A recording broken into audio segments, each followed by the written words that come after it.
اعوذ باللہ من الشیطان الرجیم بسم اللہ الرحمن الرحیم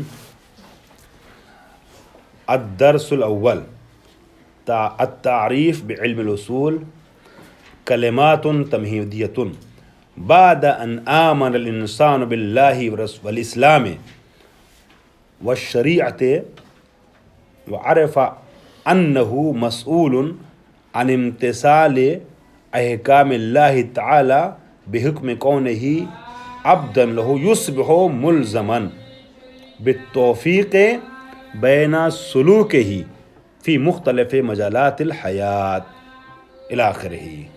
خوب، ہماری گفتگو دیکھیے 2-3 دن پہلے تمہیدی مراحل سے گزر چکی ہے اور آج مجھے متن میں وارد ہونا ہے۔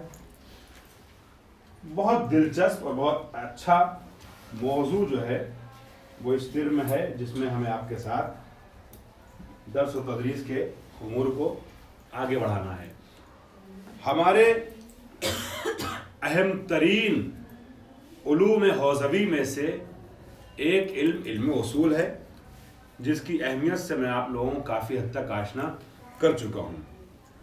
آج علم اصول کی تعریف میں ہمیں وارد ہونا ہے۔ اس کے پہلے متن میں 2-4 الفاظ ہیں جس کی ذرا ترجمہ اور ہلکی سی وضاحت کر دوں۔